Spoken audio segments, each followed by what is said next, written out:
it has created a ton of momentum. The slowest weeks of the year are normally the first 2 or 3 weeks of the year for this dealership. In the first 2 weeks of the year for this year, we sold 21 motorcycles. Like normally we'll sell two in those first 2 weeks. We sold 21 motorcycles instead.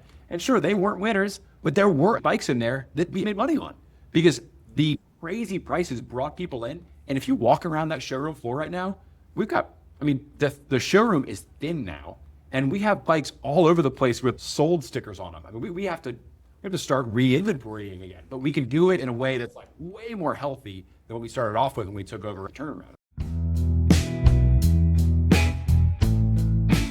There he is. How you guys doing? What's up, dude? Not a whole lot. Just I was making coffee and you interrupted it, and that's okay. Oh, I'm So sorry it takes about me. that.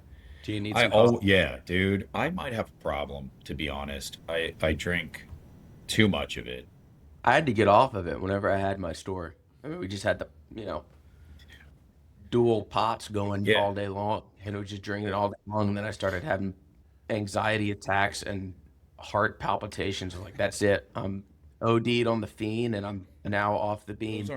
That's not. You're not supposed to have those. Maybe that's your problem, cousin, is the too Yeah. much coffee. No. Maybe we're saving you right now. I'm living a clean life of Miller Lite and Hey, green there tea. you go. Listen, I'll tell you this. I wake up in terror, cold sweat, middle of the night, and I'm afraid I have a heart attack every day. So, but I don't think it's the coffee. I think that it's got to be something else. It's something wrong with your brain. Well, that's true. Yeah, it could be head trauma. Anyway. So yeah, actually, there was a time of what is it, like 3 or 4 cups of coffee. We were working together this 3 or 4 cups of coffee a day, trying to keep up with everything, and Adderall and all the other things that went along with it. And with this one time, I'm in a presentation and working with somebody, Polaris or something. Your eyeball started vibrating. Well, just that I suddenly in the middle of the meeting like couldn't talk anymore. Like my jaw wouldn't. Oh my god! What are you? It was all just. Actually, lockjaw. I remember. So that's I remember that. That wasn't funny though, because like everybody legitimately thought you had a stroke. Like, yeah. 'Cause, like, Totally. He might I have. was pretty freaked out at that moment. That was when no more Yeah. uppers. yeah. Now I'm back on them, but in Yeah. a different way. No, I don't drink it's like as what it's a safer way. yeah. No, I switched over to the Neuro Mints. Have you had those yet? No. I think you offered me It's- one when we were getting ready to leave Yeah. Anaheim, and I was like, I have to drive 7 hours. I don't think an untested brain mint is a good idea right now.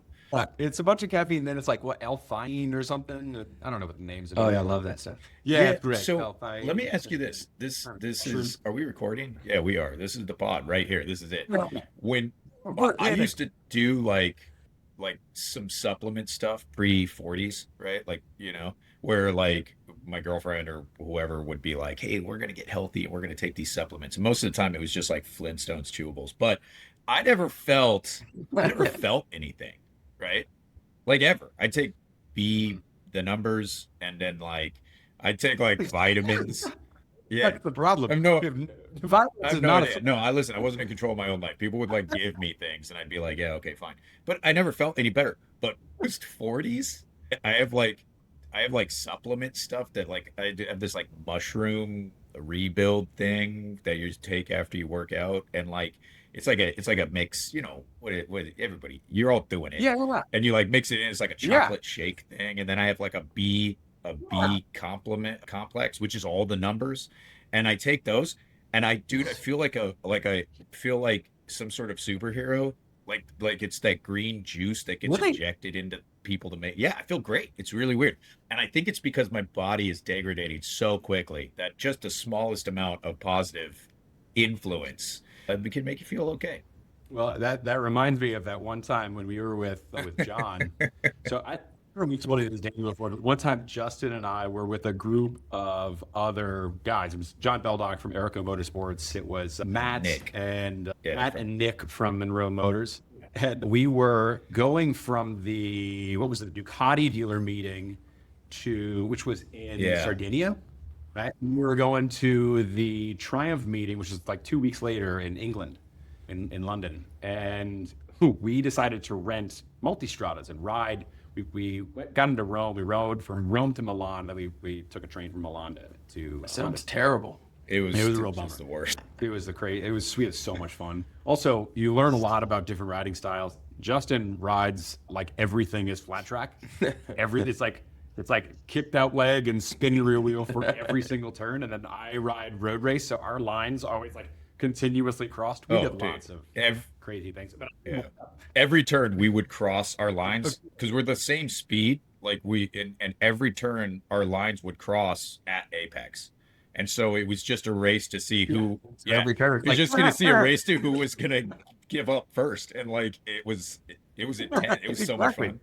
It's so fun. But during that time, all of us kind of had this little illness going around. And Justin, I think John got sick first, and then Justin got sick, and everybody was using these like Chinese herbs. Like John just brought apparently like a crap ton of herbs. He had an herb bag with him. And so Justin takes some, John takes some. They're feeling great. I'm like, man, I'm starting to catch whatever you guys had. And so John gives me this handful. And, you know, I just thought, cool. And I just ate all of them at once. As it turns out, I was supposed to not do that. It's like this was And, one I in was an supposed to hour take them. for like most of dude. There were 15 pills. And like John was like, just here. He's like, here, take these. And he was supposed to take them like as the day went on. And they were all like weird and different. And that dude, I watched him, he just turned around and they were all gone. I don't even know how he swallowed them like a I had to snake. chew. He You were had to grunt. unhinge his lower jaw. Yeah, I had to chew 15 pills, which doesn't taste very good. And anyway, about 20 minutes later, I started to feel ill.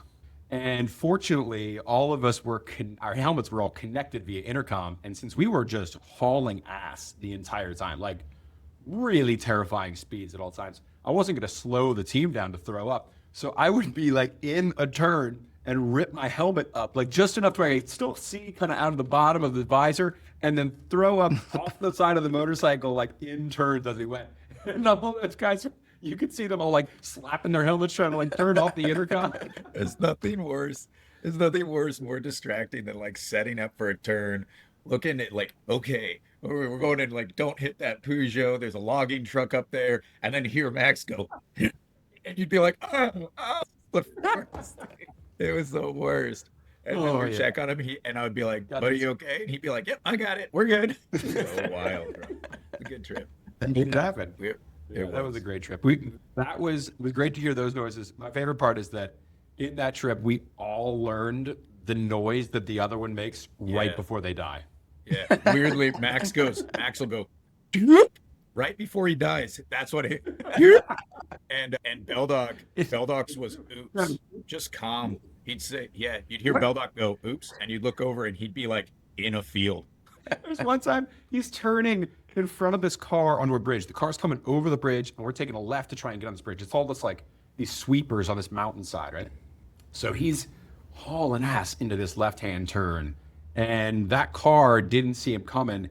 The car slams on its brakes, the front end dives, he turns in front of the car, and I swear drags his pannier across the hood of the car, like rear tire off the ground, drags his pannier, lands it, keeps going. It's like, Oh, yeah, he was the only one on a GS too. That was weird.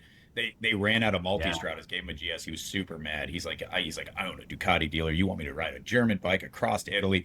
And so we were like, hey guys, we'll all take turns riding the GS. And after the first day, he wouldn't get off of it. He was like, don't touch it. Don't touch it.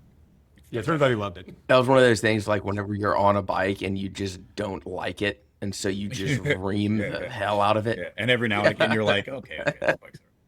Yeah, it's not so bad. Yeah, I kind of enjoy this. And yeah, so anyway. That's how I fell in love with old Harley, with old Cop Road yeah. Kings. Yeah. Ooh.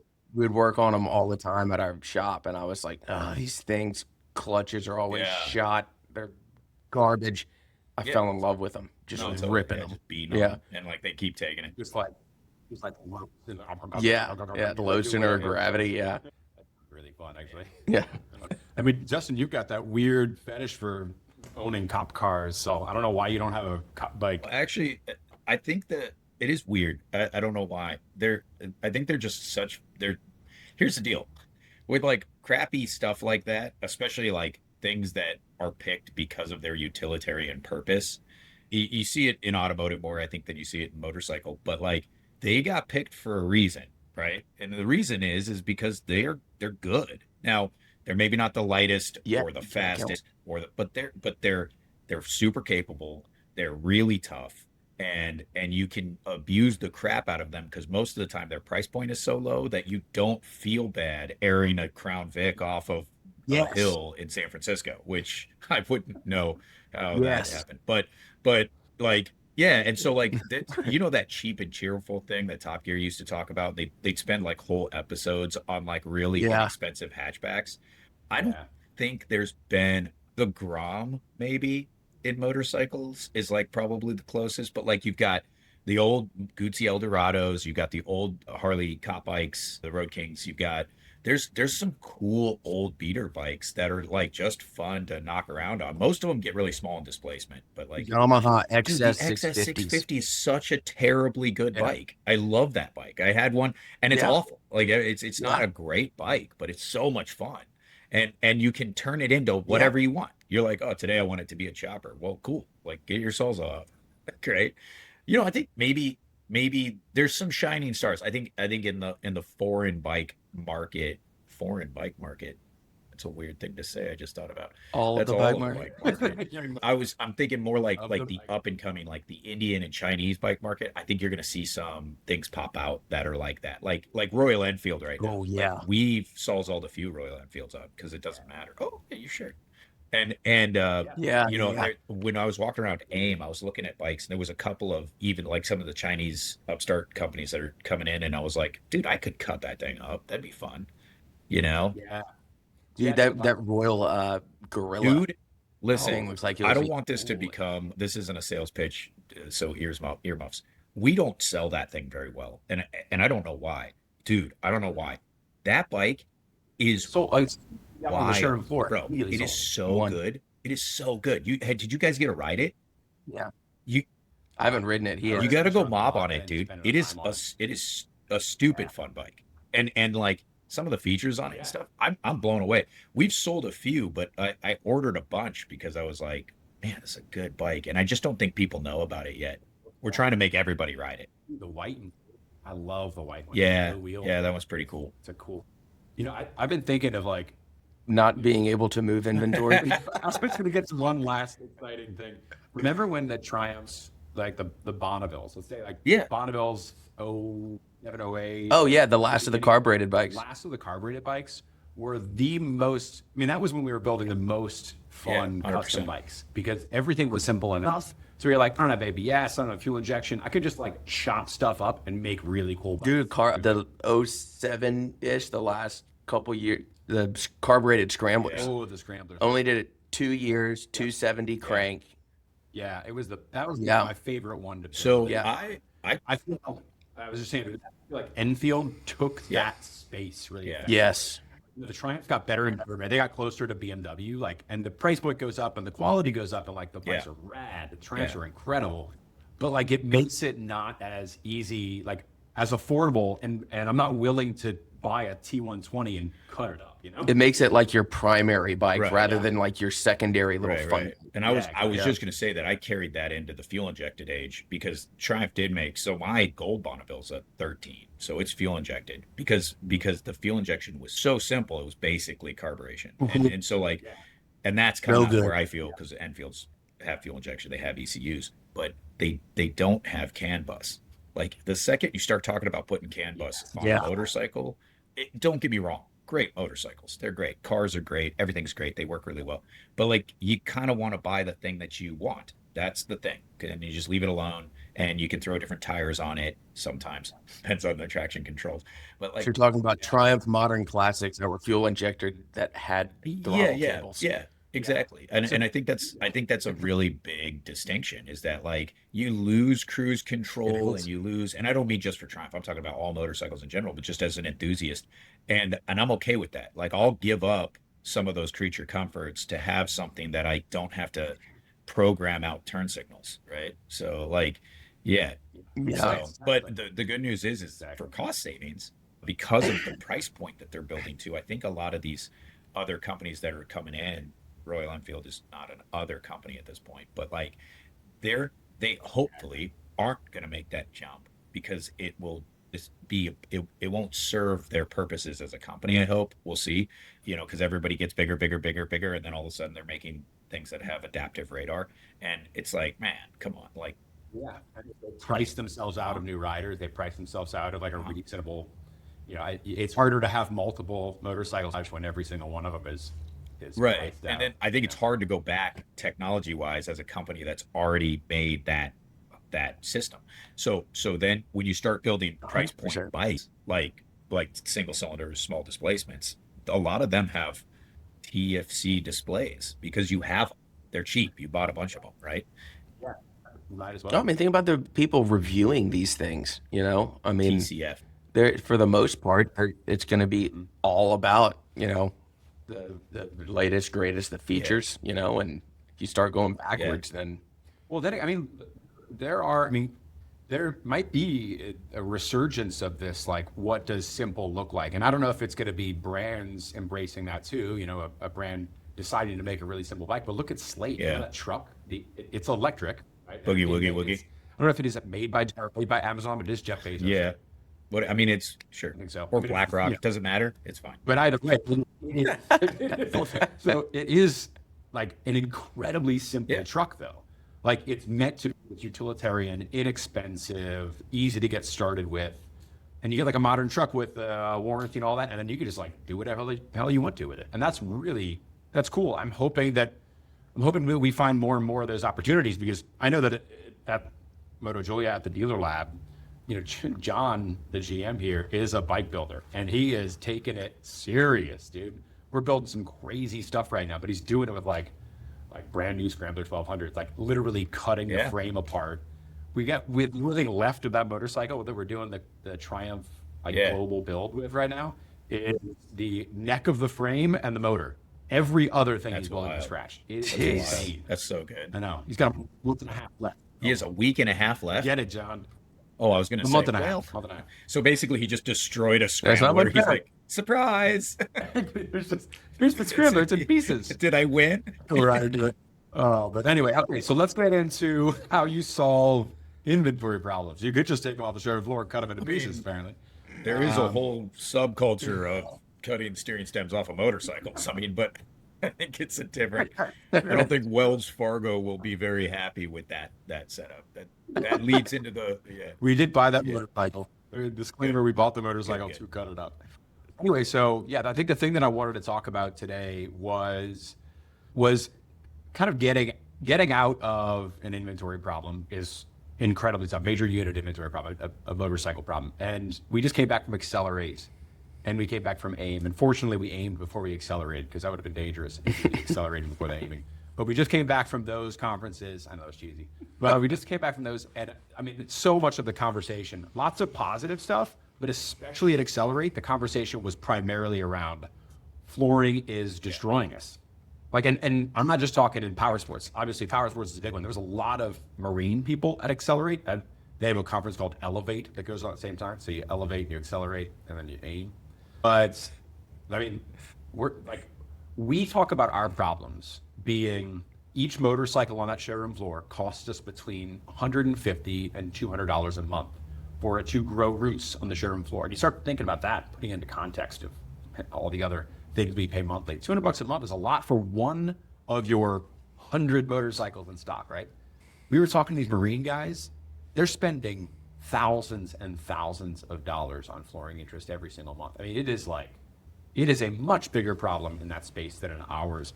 And so that started so many conversations about, okay, we obviously have to fix the problem now, because it's just draining all the cash flow of dealerships. And when a dealership shuts down, when a dealership staff shows up to work one day and there are chains on the front door, it's usually because the bank ate up all the cash flow and they can't cover rent anymore. They can't cover payroll. And so if you keep every day you keep that thing open, it's more money out the door. So they just shut it down. So that, I feel like, is happening. It has happened a lot this past year. Lots of stores shut down. Every time you open Power Sports Business or Dealer News, like this door closed and this door closed. And I feel like that trend isn't slowing down yet. So we have to get out of that problem. And then once you're out of that problem, what do you do to move forward? So you're in it. We're in it right now. Justin, what's your take been on taking over a store that you had to clean up old inventory? Thankfully, I didn't. I'm not.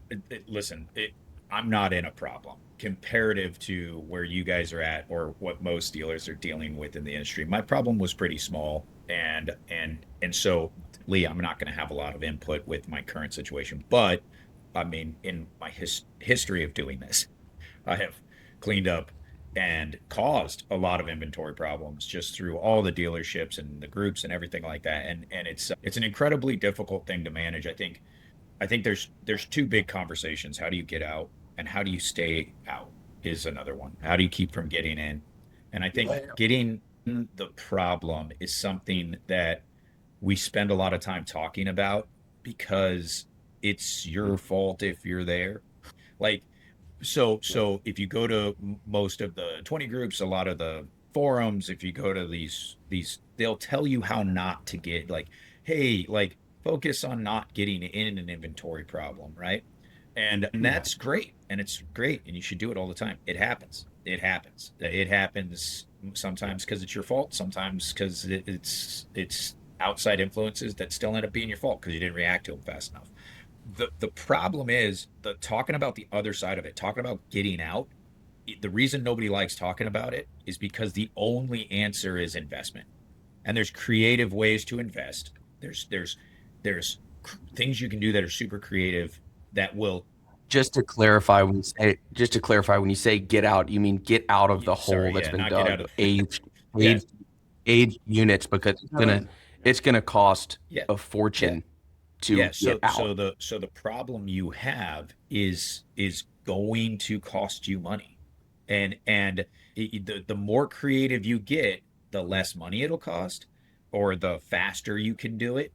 But it isn't going to not cost you money. And I think a lot of people sit back on this idea that there is a secret customer base that's going to show up eventually for every single depreciated unit or aged unit and rescue them out of the hole they've been put in. And because they've seen it happen once or twice, and our brains work really weird. When you talk to somebody and you say, like, like I'm struggling. I haven't had coffee, so I'm struggling to come up with an example. But like, if your sales staff remembers, right, the one guy who came in and bought this scooter for full retail after it had been sitting on the floor forever, right? Well, so because their brain remembers that story, subconsciously you start to build Yeah. that there's those customers out there, and you say, well, we'll sell the next one that way, or we could, or at least there's just hope. And there is no hope. That is luck, and statistically it's an Yeah. anomaly. And if you are graphing your performance, it's way out here. It's a total outlier and you wouldn't count it. Yeah. And so I think that a lot of us react to hope more than we react to math. And there's a mathematic turn to where your inventory has lost value and you just have to pull the ripcord. And what I mean by pulling the ripcord is spend the money to get rid of it. And the sooner you do it, the less money you have to spend. If you're already in the hole, Well, yeah. right, then you have to get with your owner, you got to get with or your bank, whoever you are, and you've got to figure out what that actual dollar value is.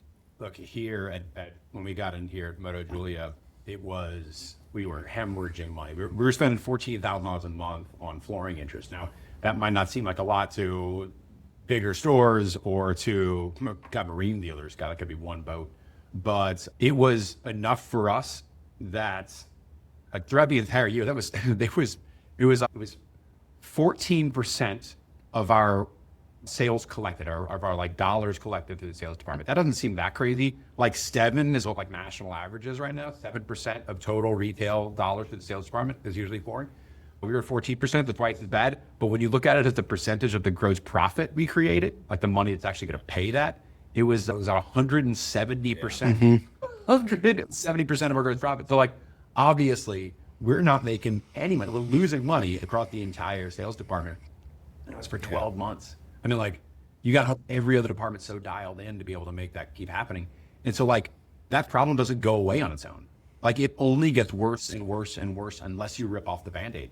Because, I was explaining this to John, the general manager of the dealer lab, because he's been in the industry a long time, but he's never run a store. And so he understands flooring, but it was like, the big thing was trying to help him understand that your margin shrinks over time, no matter how much you sell that vehicle for. You could sell that thing for MSRP 2 years from now, but your margin from when you first got it to when you actually sold it is far different. And 2 years later, you don't have any margin. You're losing money. And the reason is we might have free flooring for some period of time. You might get 90, 120 days of free flooring, and that's fine.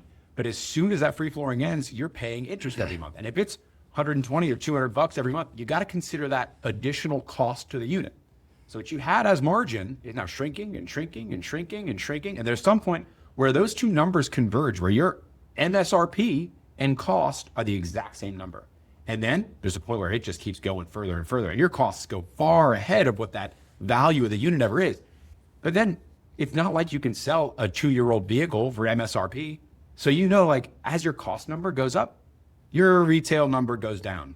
So where do those numbers converge? Like they converge a hell of a lot sooner than 2 years. Like those numbers, if you're trying to like actively manage your inventory to not end up in this situation again, that happens at 6 months. I mean, you're crossing your retail and your cost numbers at 6 months because you're pointing that retail number to like where it can actually drive sales. For sure. So it's weird because growing up in the industry like a long time, it's always been two separate conversations, which it shouldn't be. It's one conversation, and I think that there's for me culturally a bit of a misnomer that I've seen in some of the dealers that I've been around, where the sales staff have the reality of the negativity in their brain because it'll somehow hurt their negotiation skills. And I It'll get them to try to sell somebody something they don't want, and the customer doesn't want that. but more so.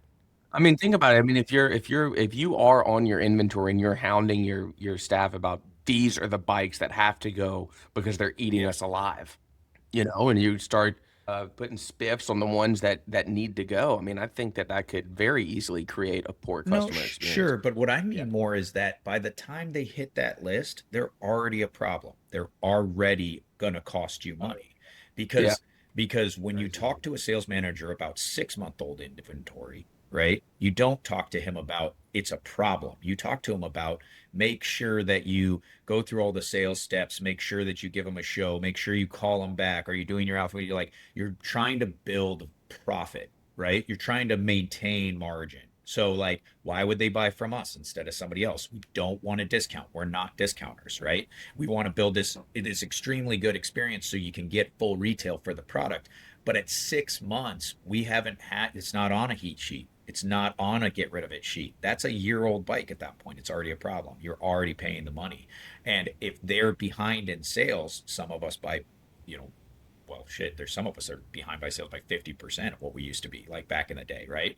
So if you're that far behind in sales, your heat sheet builds faster than you can sell through it. And that's the bikes you're selling for cheap. But now there's 4 of that same model on there that you're selling for cheap. You're supposed to sell 1 for cheap to keep everybody entertained because you just couldn't get rid of the orange one. So you just blow the orange one out, right? But now the whole model line is on the heat sheet. And I think that's because the conversation isn't starting early enough, right? Retaining margin is super important for these stores. We don't make enough of it. But when the OEM, I tread carefully because I understand everybody's viewpoint, but when the OEM pushes product that they need to sell to show numbers on another side through a program, you start to make bad decisions about retaining promised money through back end money by over inventorying your store, thinking, hey, listen, they're not that expensive. We'll get to them eventually. Well, you only have to do that 1 or 2 times and you are in an inventory problem, right? And so, the whole back game. Yeah. So it's a different conversation. But if you take that out of it and you go to like what we're selling and what we have in inventory and treat it like food at a restaurant, right? The special doesn't come when the food is rotten, right? They're not back there and they're being like, yeah. Well, sometimes they might, depending on where you are. They're not back there and they're like, hey, shit, these zucchinis are sure as hell got a lot of mold on them. We should probably do a soup. Like that comes before they go bad. And so we're not having the conversation soon enough is really what I see. That's right. Yeah. We mentioned this before. We were talking at AIM. We were talking about the emotion of inventory. And when inventory arrives, there's a period of time where it's exciting. And it's like, we got this new thing. It's all the Gorilla, great example, right? We're talking about how cool the thing is and the colors are rad and it's so much fun to ride. And then 3 months from now, there's gonna be something else new from some other brand that's really cool. And then that's like, the Gorilla's no longer the shiny, cool object anymore. It's some other stuff just came out that becomes shiny. And so I feel like there's a lot of emotion and excitement that drives the sale for a full margin sale. Like, you're going to buy this thing in MSRP because it's the coolest motorcycle you're ever going to get right now. And then once that thing sat on my showroom floor for 90 days, if it's still there and it hadn't sold and I can't get enough excitement to get that thing moved in this 90-day period, then maybe that's when I start going, okay, well, my flooring just ended or is about to end or it's already over, whatever. But now we need to go from emotionally, like an emotional inventory management strategy into an emotionless inventory management strategy. Where we go, all right, regardless of how we feel about dropping the price right now, it has been here for 90 days, or it has been here for however long you make that goal, but you make that and you consistently use it over and over again. Like you have to remove the emotion from the pricing strategy at some point so that it doesn't become that rotten zucchini, or doesn't become like the 1-year-old vehicle that's on the kill sheet that we need to get rid of. And this is assuming that everything, for the most part, has been done right leading up to that. Of course. Meaning that it has been marketed, that the CRM has been utilized, that you've equity mined your service department, that you have exhausted all. There's photos on the website. Yes. There's stories about it on your social media. It's on Cycle Trader. It's on all the other marketplaces. Yeah. Yeah. I mean, but that's got to be part of the process where you exhaust that on these new units for the first 90 days. Yeah. Like that has to happen. And then you say, we got it in front of every single audience we possibly could, explaining how fun it is. Now we have to meet the demand with the supply we have. Yeah. It really is. Yeah. This price isn't selling it. We got to really move do it. think that last part is super important because you don't want the discounting price structure, especially in European motorcycles, doesn't work. We've seen a lot of stores try to do it, and and in the long run, it doesn't work. You could sell all the bikes if you're not making the margins, you can't afford the bills, and so you have to sell a bunch of these at full retail. Like, don't discount, don't negotiate. But then there is a point where you're right, market and demand is something we don't really talk about, right? And so, like, days supply is something.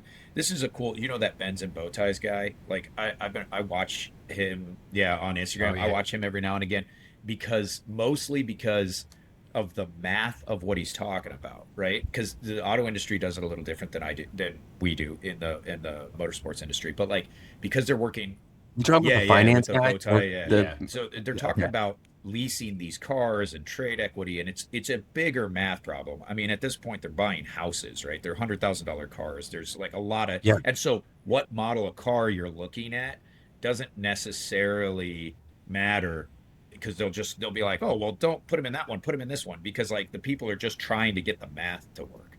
We don't really struggle with that, right?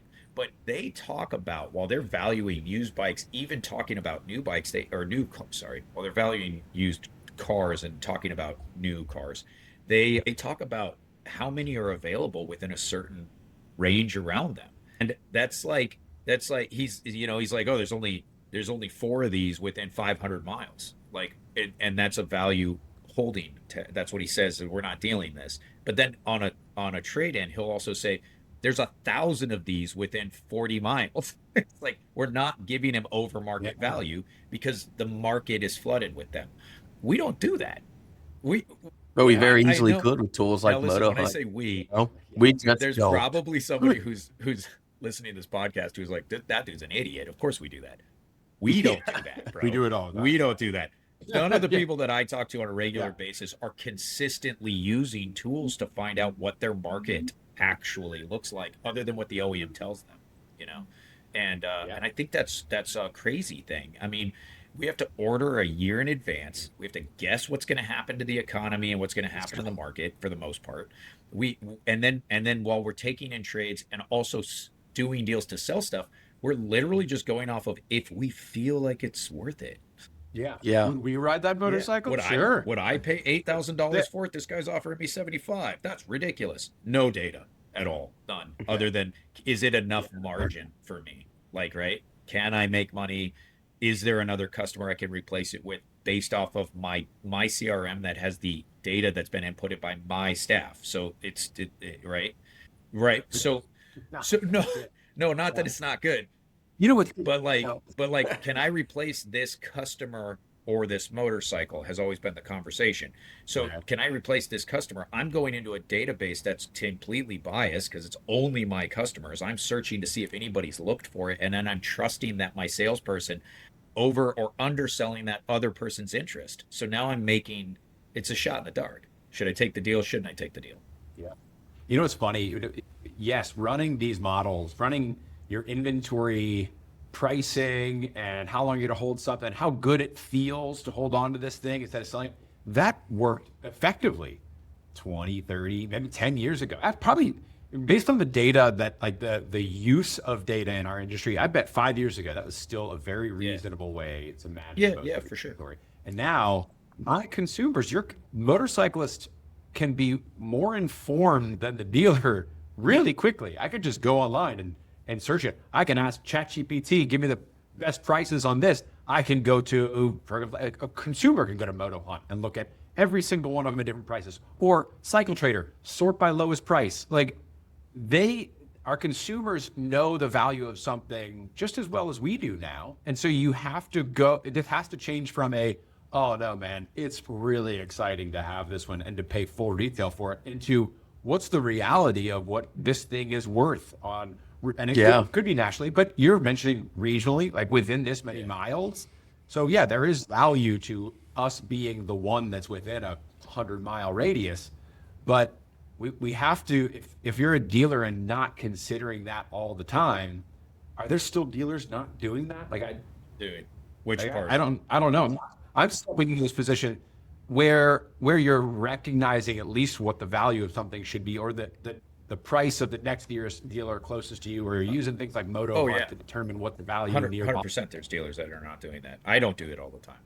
I consider my immediate market. I consider my city. I don't look out, and it's really easy to forget how mobile the market is, right? Like, for me, an hour-long drive to save $500 is like, I'm not doing that, right? But that's because I sell the things and I know the value in my team and what we do. But an hour-long drive to save $500 for somebody who isn't part of that community is totally a no-brainer. Of course they would do that, right?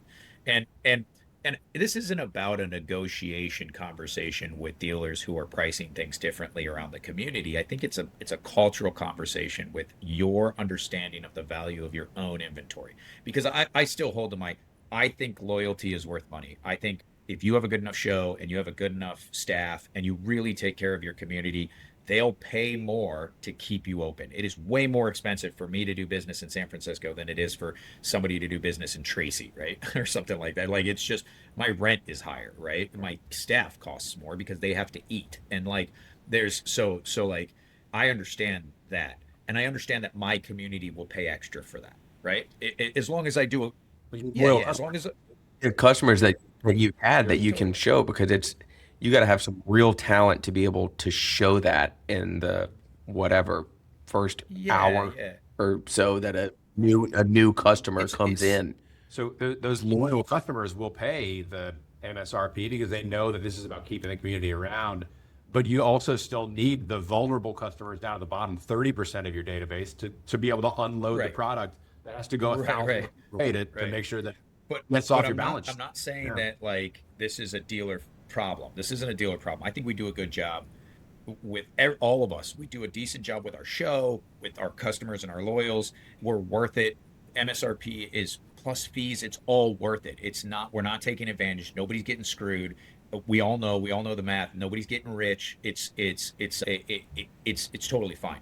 I think the conversation is about the disconnect of the value of your remaining inventory. When do you decide that you're no longer talking to your loyals, right? Your conversation is different, right? We're talking about holding margin, doing a good job. That's super important. At 6 months, when the graph crosses over, when do you disconnect and go after a different customer? These aren't bikes for your loyals unless they really have been looking for a small displacement, something that they want to give to their grandson, and you can make it so cheap for them that they're happy. You should try to sell it to them first.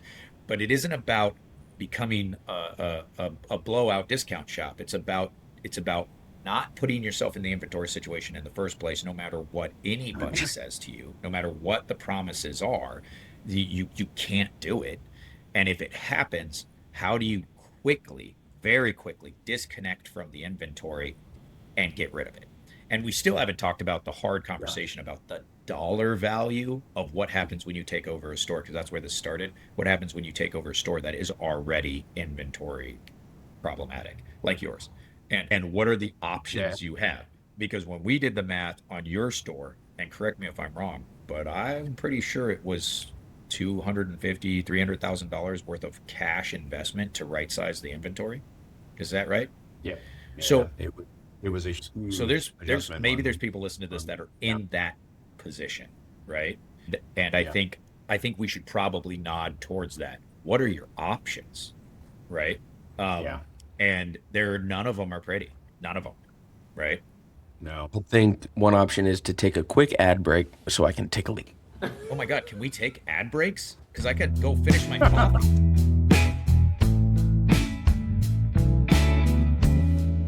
Today's episode is brought to you by Onyx and Unrelenting Determination. So we don't really have any sponsors right now, but if you would like to sponsor the podcast or an episode, please contact us at the Dealer Lab Podcast at onyx.io, or maybe just the Dealer Lab at onyx.io. Maybe just Dealer Lab at onyx.io. Any of those will work. I'll make all the emails work. That's fine. But it's going to be OWNEX.io. And we hope to see an email from you come through. Would love to up the production quality even further and maybe make that terribly weird audio thing that's happening in this episode go away. So thank you so much. And we will hopefully see an email from you soon.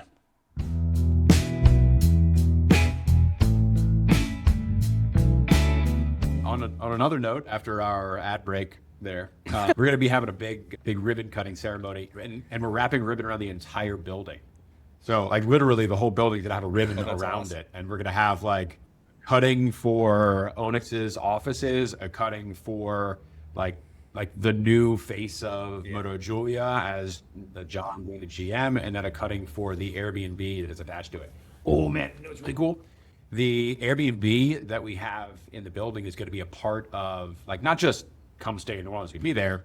We're a block away from the Superdome, so it's great. But also, we're talking about including this in motorcycle purchases. Oh, yeah. So, like, you want to buy a bike in New Orleans and, like, come down, stay above the dealership, get this whole experience, and then take your, ride your motorcycle home. Kind of like, you know, when you take like a delivery of like your Mercedes in Germany, like fly out there and take it, drive around. Yeah, like we it's want a to do the great same idea. thing here. We talked about it in the past. It's awesome.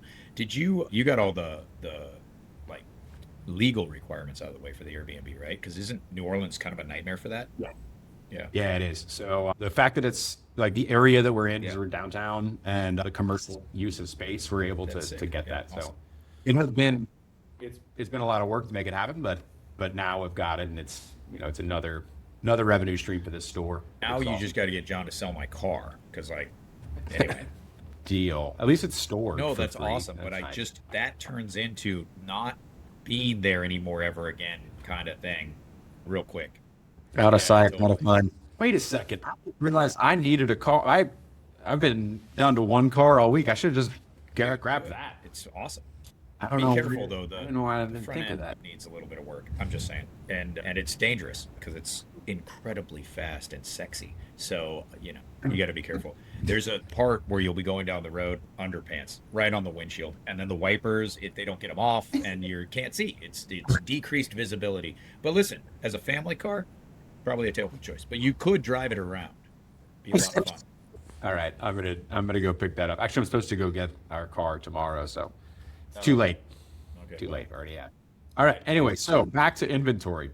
up a lot of chicks So too. I guess. think they don't. It does look. That was a terrible choice. I don't know what it's like to deal with like like the service experience of Tesla. I should have just asked somebody. I don't know why the hell I was like, oh, I'm gonna buy one.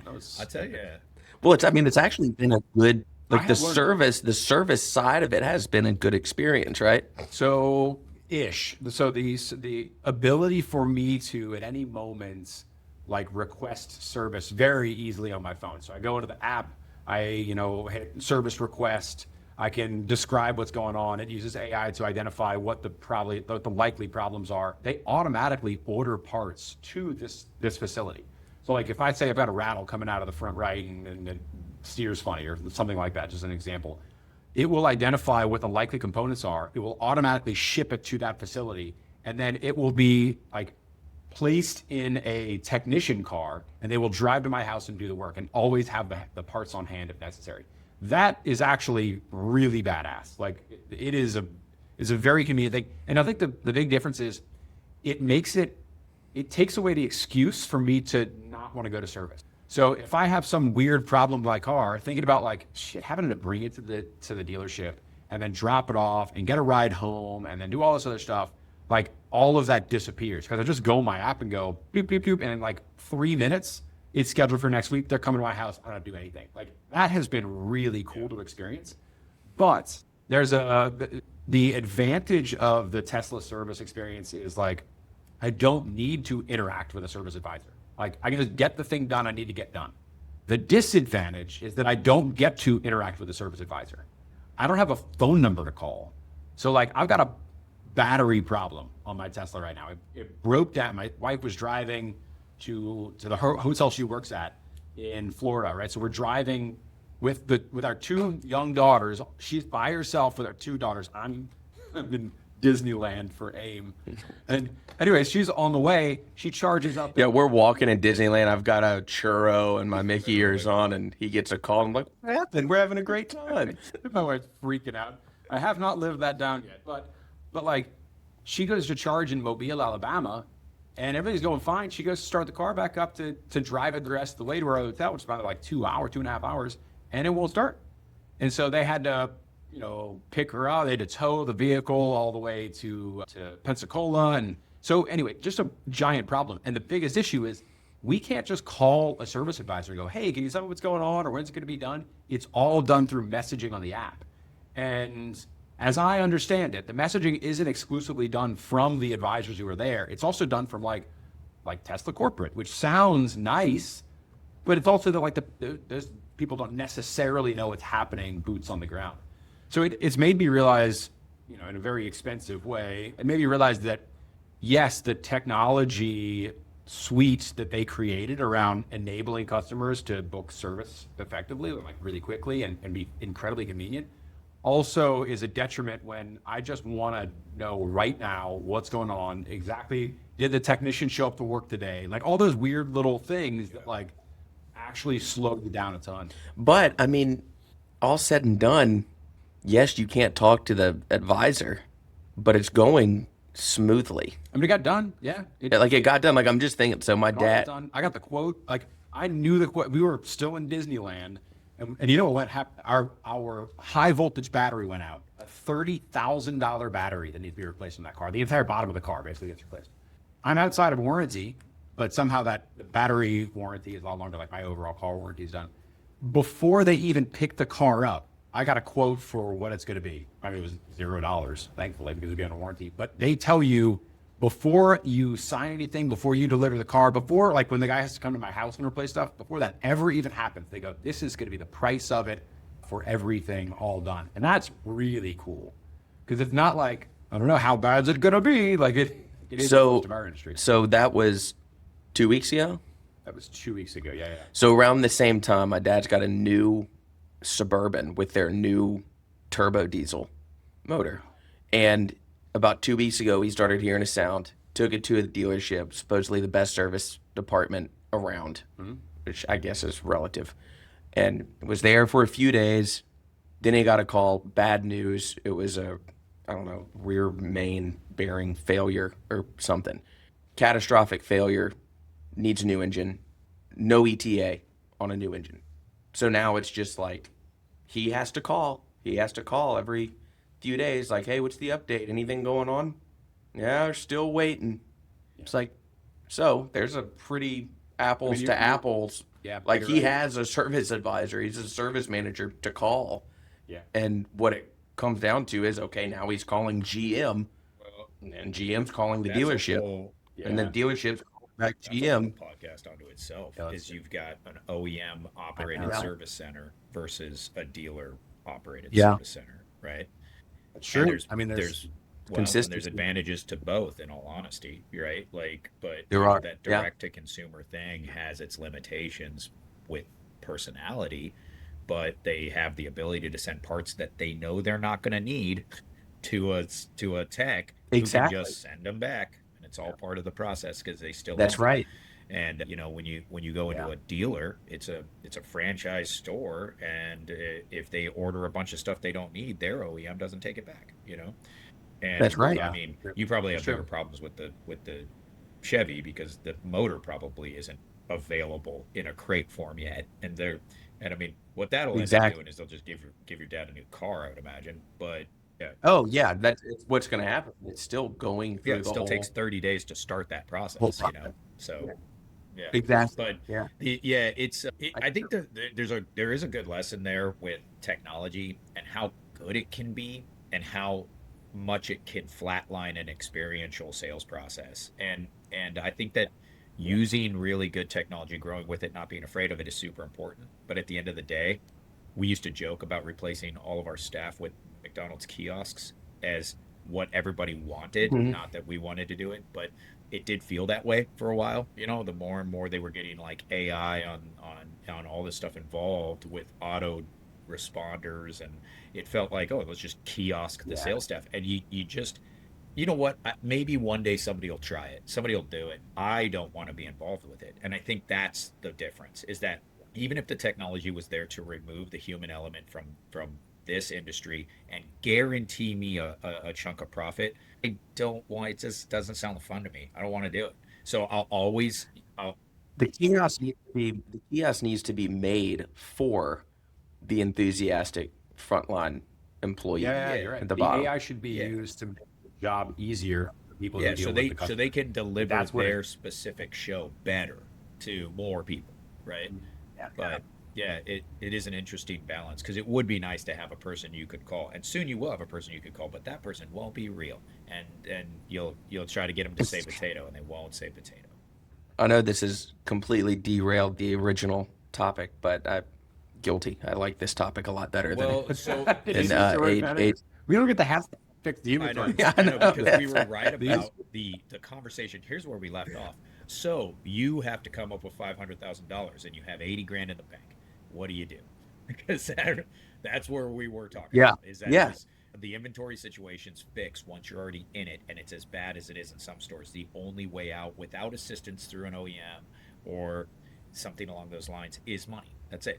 And you can drag it out farther by refinancing bikes through different banks that have lower interest rates. There's a lot of things you can do. It's still bad. It's still not going to go away. So in Dropping in value, increasing in cost, regardless of what you do. I had an $80,000 problem just recently, okay, and I was trying to right size an OEM, and it was, I say $80,000, about $80,000 worth of inventory at cost, and so what I had to do was because for me it's small dealership, $80,000 right now bill isn't great, and what that would have allowed me to do would be to take it from the bank, okay, and then sell it to, let's say, NPA. Well, my NPA offer on my $80,000 problem was $40,000. That sounds about right. Okay, so this is now where you detach from the inventory, because dude, it's good inventory, right? It is. It's good inventory. It's stuff that should be worth the money. It's stuff that I enjoy. I enjoy the product, right? So, but the detach was, I took, and I'm sorry if this is offensive to somebody who has a $200,000 problem, but the math is sound. Okay, so at $80,000 NPA guaranteed, write me a check, no problem. It's a $40,000 check. Okay, well, dollars is less than $80,000. We're moving in the right direction. Okay, now would you write a check for $40,000 to be completely clean, zero old inventory, right, across the board? Awesome. Not yet. Not yet, because my problem's still small. But that, let's say we bump the numbers up and we take $400,000, turn it to $200,000. Do you have $200,000 to write a check to make a problem go away? Well, if you do, because you're a new owner, you just bought a store, hopefully you did your due diligence, you knew that was a problem, and you have the extra $200,000 to right size a store, write the check. Cool? Because of the focus. Okay. Yeah. For me, I still don't feel like I want to part with $40,000 in winter. I got payroll and stuff like that. Yeah. So then I said, okay, how much can I actually part with? Like really got into my numbers. And 20 is the most. It's the most. It's I could write a $20,000 check and it would suck and I'd hate it and I'd be depressed and I would survive and we'd go into spring. It's right around the corner. We'll be okay. So then I took that and I took it against the original inventory and I said, okay, so I can sell all of these below my true cost plus my rebates that I got plus the 20,000 and I think through the skill set and the tenacity of my sales department move those units because it does give me an advertised price below what everybody else is advertising, not because I'm just saying, hey, I think it feels like I can lose $1,000 on this thing, but no, you can break it up however you want. To my very talented sales manager, okay, you can put $4,000 on the big one, you can put $500 on the one that you know you can sell. I don't give a shit. You got $20,000 to work with. Well, so that sparked a bit of an action point where they started contacting different customers in a different way, right? I don't have Cycle Trader, but through Moto Hunt, through Facebook Marketplace, Craigslist, posting things on their personal site. One, because they knew it was a problem. We knew we were in a little bit of a trouble. Two, because I'm still paying them on the new profit, right? Because I've changed the cost in my system whenever I need to.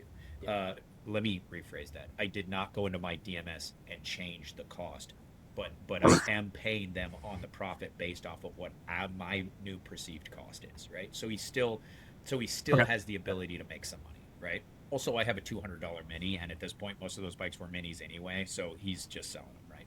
But anyway, he's tore through most of them, and I think that the check we're so I'm waiting till the end of the month. That's the thing. The check that I'm going to have to write is looking to me right now. I'm projecting $13,000, not 20.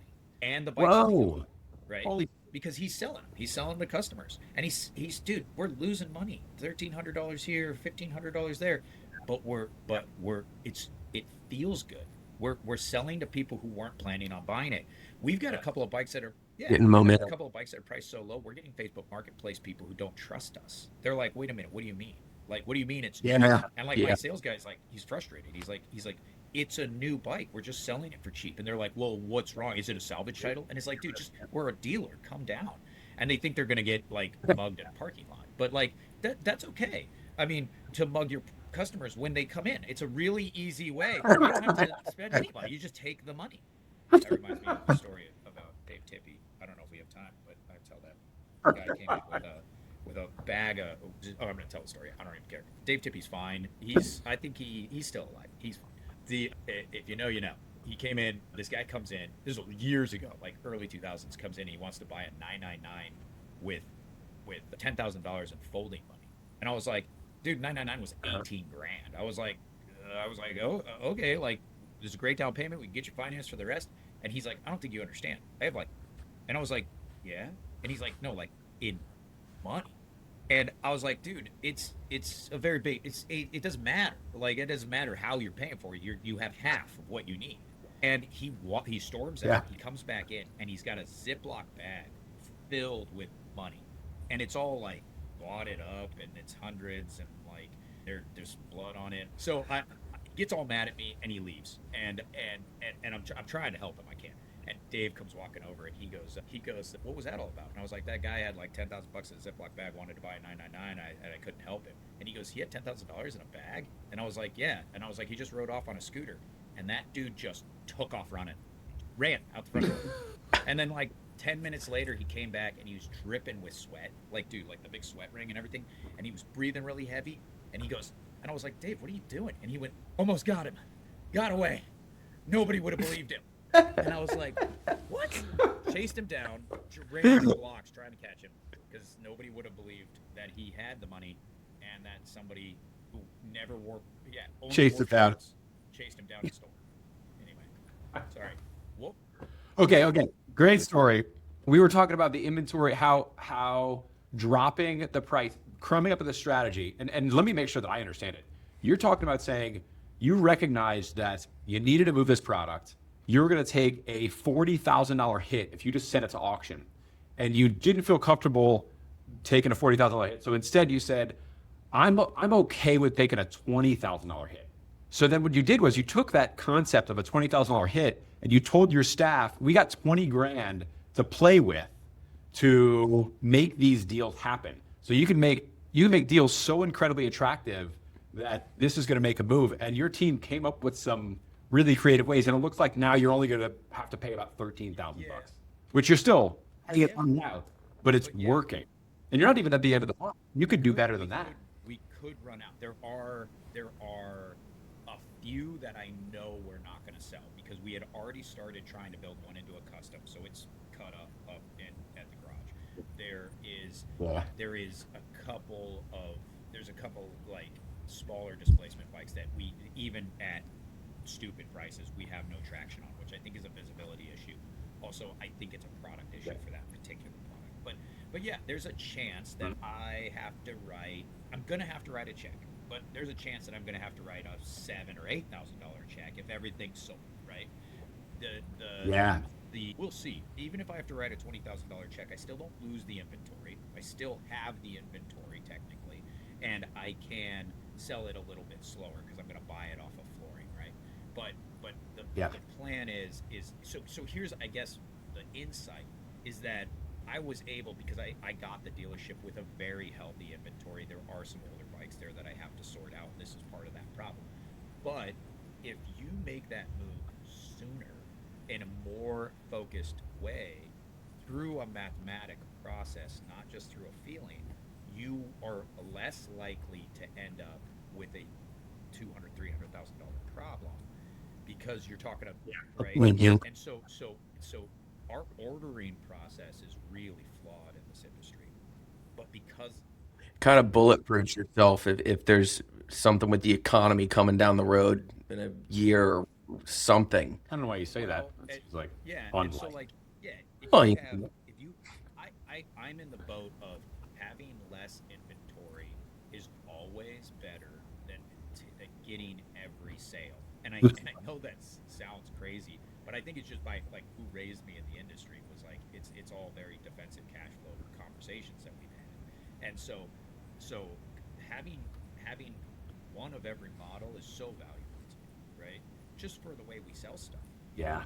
You do have to be careful because like you can't do that sometimes. I mean, sometimes you're just not allowed, but there is a way off of how much money did you make from your program and how much did you spend in flooring. If those numbers are even, you're just creating stress for yourself, and that's okay. If they are one way or the other, that's the way you should go. If you made $1,000 more from programs than you did on those units that you floored, go with the program, man. But you did, right? Yeah. So we did a similar thing, right? Because like you had mentioned earlier, Moto Julia was in a way more unhealthy inventory situation. And so we had identified what those units were. We identified what they could go to, what their direct buys were at NPA. Granted, we would have to convert them from new to used, but like there's a lot of stuff that needs to go into that. You have to have documentation so that you don't have to pay sales tax on it to be able to convert it into a used. I mean, it's a pain in the ass. So we did all this work, figured out if we just unloaded at auction, same thing you did, it's gonna hurt us. It was gonna be, like a $200,000 hit. Like that's how bad this stuff really was. But that allowed us, just like you're saying, to start the conversation of it. And what we did, yes, we are losing on some deals, but the ultimate goal is to get at least some cash back so that we can help to pay off the bank, like help to pay off Wells Fargo and North Point and all those, because we owe them more than we're going to get for the bike, obviously. So how much can we get to make that loss as tiny as possible? So we started getting way more aggressive with moving those older units, more aggressive than we ever would have before. And dude, it has created a ton of momentum. The slowest weeks of the year are normally the first 2 or 3 weeks of the year for this dealership. In the first 2 weeks of the year for this year, we sold 21 motorcycles. Like normally we'll sell 2 in those first 2 weeks. We sold 21 motorcycles instead. And sure, they weren't winners, but there were bikes in there that we made money on because the crazy prices brought people in. And if you walk around that showroom floor right now, we've got, I mean, the showroom is thin now. And we have bikes all over the place with like sold stickers on them. I mean, we have to start re-inventorying again, but we can do it in a way that's like way more healthy than what we started off with when we took over after the turnaround or before the turnaround. For you, this is actually something that I've thought about. Like, I've worked with enough really good general managers over the years that a lot of them work in like big Japanese stores and that kind of stuff that would be watching this podcast, and I assume laughing because they're like, yeah, you guys are talking about inventory management, which is like not a new concept. And sometimes I have this like moment where I'm like, why are we talking? Like, am I stupid? Like, I've been doing this for 20 years. Why am I talking about this still? But then I talk to a lot of people who are in similar dealerships that we are in, which is that a 400, 500 unit European size store, right? Dude, I'm not saying all of them. A lot of them have this problem, right? So what is that? Is that a lack of education for us coming up? Is that a difference in ethos from managing that kind of store? Do they not have the same or a similar OEM support program that gives them some sort of an inventory out? Because I really would like to know, because I do think that there are dealers out there that we don't talk to that are like, of course that's how you manage inventory, but there's a huge chunk of the dealer body that knows the information, but somehow keeps getting blanketed over by the inventory. How's that keep happening? Right. I've personally had to do inventory liquidations, not too many times, but I did one big one when I took over for Greg way back in the day. I did another really big one when Motos got involved, right? With a bunch of their stores. That one was huge. And then during that time, Moto Julia was clean, not super, they were pretty clean. And in the 2 years between when I did that first one and you guys took over, I'm pretty sure it was 2 years, right? Yeah. Right back to where they were before. Worse. Yeah. Took over in a total right. shit show. I know it has to do with attention, right? So when were they clean? Well, they were clean when people were looking at it. When I was looking at it, when you were there and you were looking at it, they were clean then. But if you are an owner operator that is if you're an owner that is absentee or an owner that has a general manager that's making those decisions, why haven't we been able to translate the importance of that information down to the frontline staff level? Because we haven't made it easy enough to look at. I mean, that's true. or kept on its importance. Think about the like the time and energy that it takes to learn this stuff, and even whenever you learn it and know it, the amount of energy and effort that it takes to go through and do the math and figure out how to get out of this because it's situation. Also not systemized. Like it doesn't. We don't have something that does it automatic for you. Exactly. You know what is weird too, to the point where I know our DMSs will calculate interest costs, but I don't think anybody uses it because the interest cost changes, right? It's really complicated. It's incredible. The work that we had to put in, and I'm sure the work that you put in, Justin, to do this, the work we had to put in to understand what we actually have paid on these units so far and what our trajectory is moving forward and when should be the moment where we say like cut it, like all that stuff, that took a ton of time. I mean, it was honestly like it was weeks of attention to that. And a GM who is dealing with the fires of the day and the staff turnovers and the upset customers and the payroll that just came up and the this and that like just doesn't get done. And then you depend upon a sales manager who and honestly, that's kind of what happened here. We have a sales manager in place who's a great guy, like really nice kid. He's not a manager. He was the last man standing as a salesperson. And he doesn't know how flooring works. He doesn't understand how inventory management should be. And so what happens is, there might have been somebody here, like I was gonna say there might have been somebody who was really good at inventory management. But in the beginning, that was my brother. My brother was doing that. I called my dad because he was, the guy writing the checks, and so I called him one day and was like, "Hey, how did you manage flooring to make sure it didn't get out of hand?" He is a CPA, like a professional certified public accountant, right? Dude is phenomenal with analyzing financials and building spreadsheets. And I would go, so how did you make sure that stuff didn't get aged and end up like costing too much in flooring to keep the costs above the income? And he's like, I didn't really do any of that. When it got to curtailment, I got really angry at your brother and we eventually got rid of it. That was strategy? Yeah. What? Like, so you're right. Like, maybe there was like actually a strategy that we were just weighing it in and had no idea.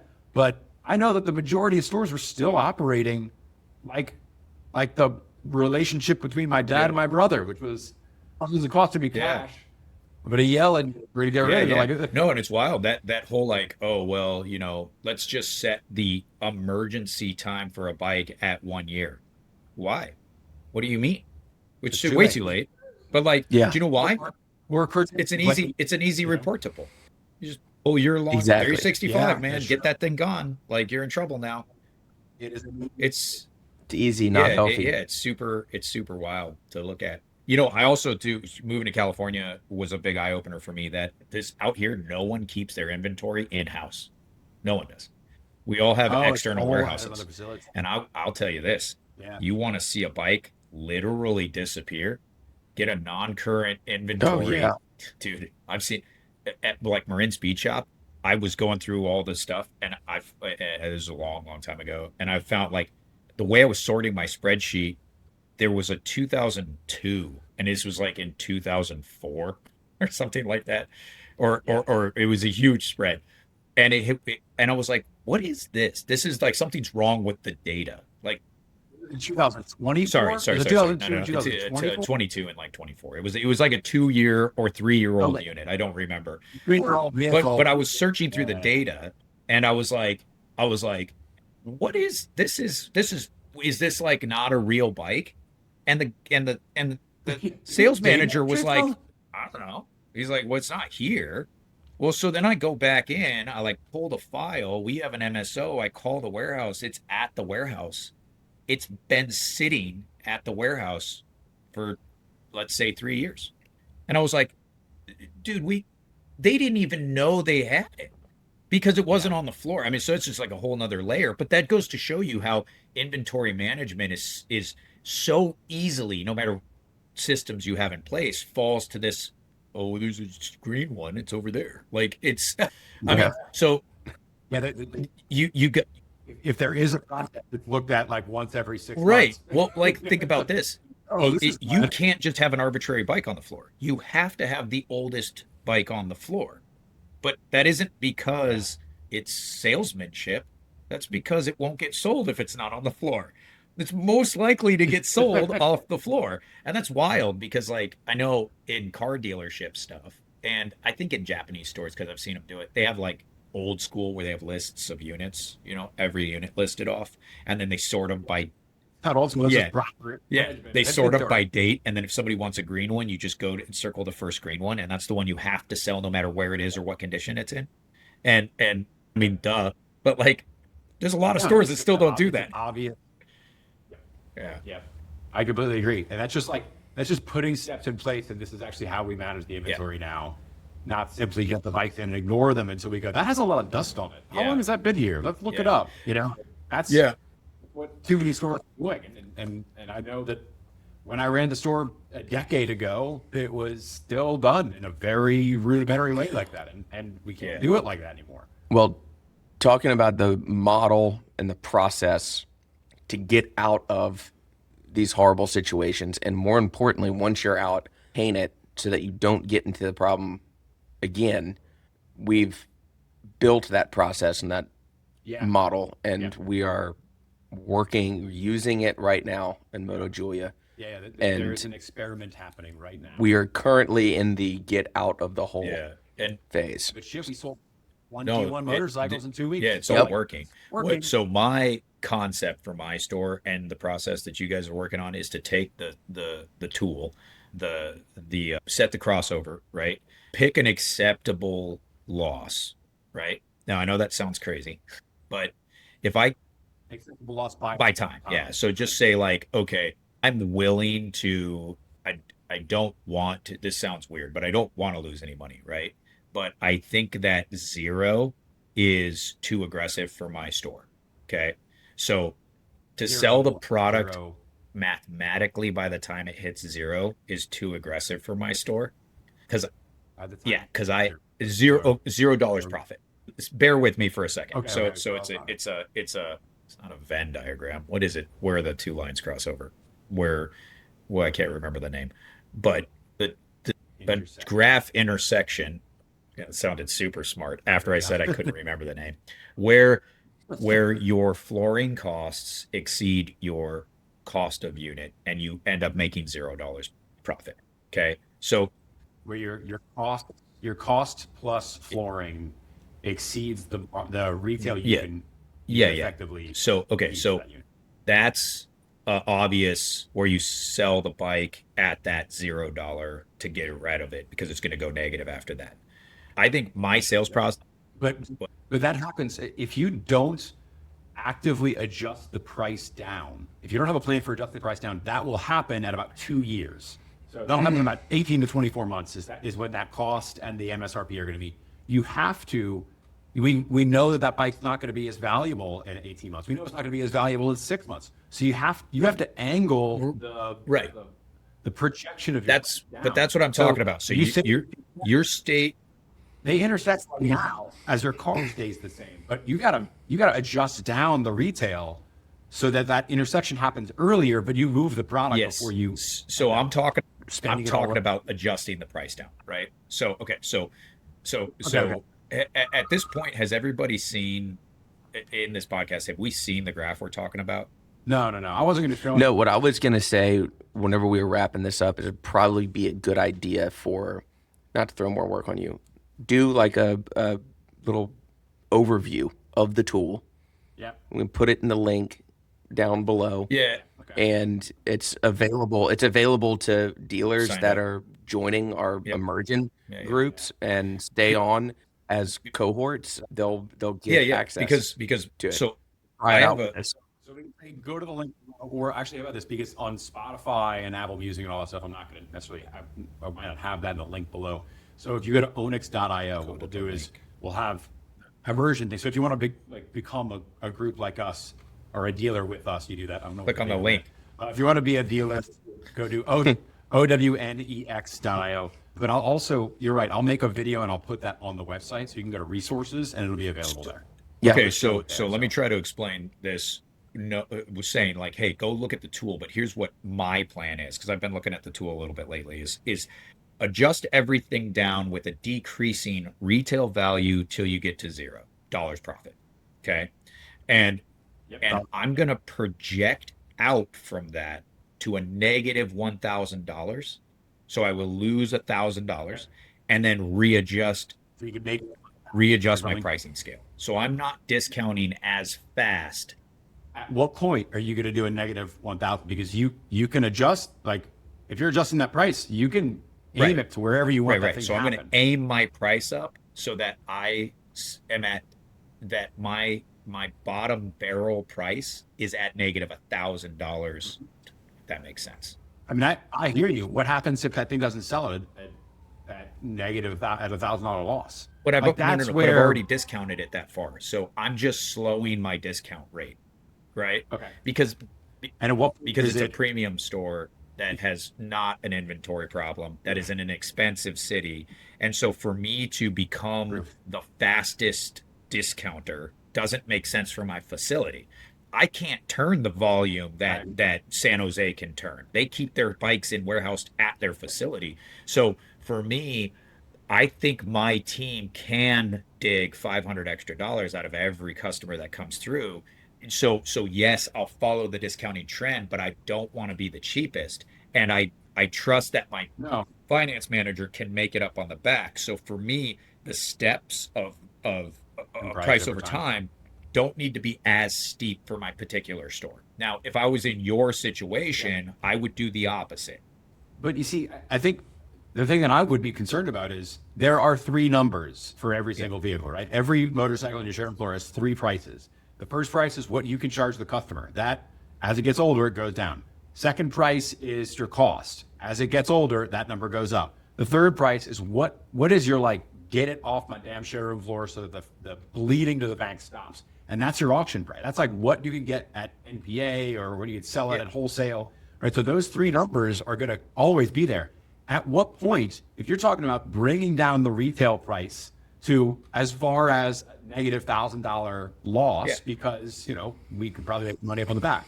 But what if it doesn't sell at that point? You hold on to it even longer until like you then sell it. I prefer to sell it for at least something before auction price, because then I could keep the customer. But like, if it doesn't sell at your projection of as low as we'll go as this, and the thing's still there, you still have to have a way. Yeah, but I'm still way ahead of the curve though. I've still discounted way faster than everybody else because I'm only targeting $1,000 over the increased cost amount for flooring. So I'm still selling, instead of at 6 months, I'm selling at 8 months. So I'm still way ahead of the curve. And it'll change my auction value by maybe $1,000, right? So I still agree with the decrease. I'm just hedging a bet that I can sell it for more profit by holding on to it a little bit longer. Yeah. I mean, you're not, but I think one of the things you have to be careful of is if everyone does this, all it does is lower your overall value. Your graph just keeps getting steeper and steeper because you are lowering your price to meet a market demand, hoping that other dealers don't. If everybody does it, that's the new price.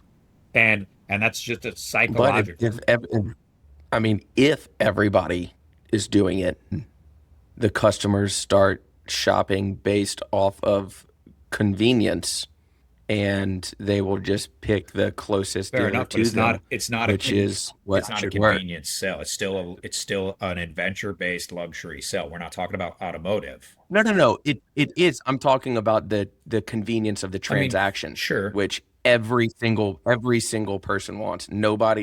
There's not one person on earth that wants a long drawn out sales transaction or negotiation or haggling. You say the convenience of the sales process. I agree with that, but I also think the convenience of the location. The location, yeah. You're right. Look, the likelihood that every single dealer adopts this strategy is fairly low. But even if it did happen, then you're right. The industry nationwide, we would be able to identify the actual value of that vehicle. Like, here's what it's actually moving for, based on how long our floors and how much we're paying in cost.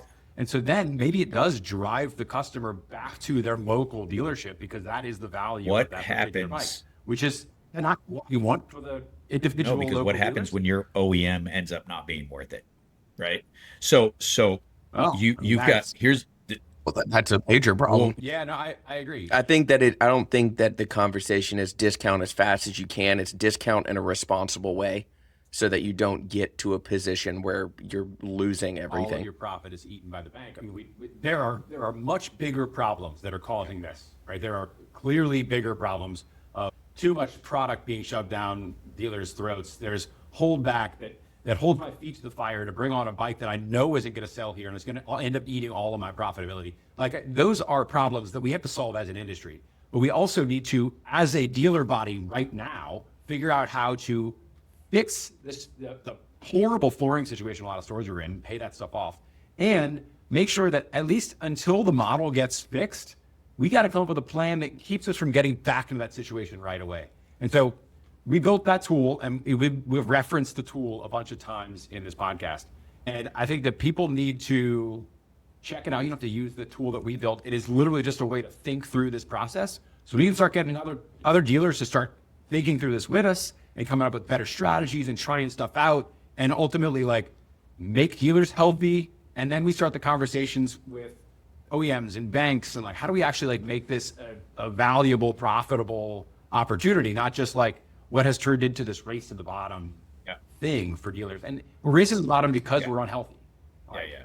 So maybe we get healthy and then everything just solves itself. But we certainly don't want to do the same thing that we did to get us into this position. Right. And it's Flintstone vitamins, right? Full circle. That's what makes you healthy. It is Bingo. perfect vitamins. So, all right, I got Vegas to jump on. You got Vegas to jump on. We got lots of stuff to do. Really good pod. Is it cheesy to call it a pod? Probably is. Dude, listen. We're in our 40s and we are podcasting. This shit's cheesy no matter what you call it, bro. You're the only one that's 40. You guys are close enough. Shh. Yeah. I had to use that at least once. All right, we will see you. Okay, I next hate time. both of you. Bye.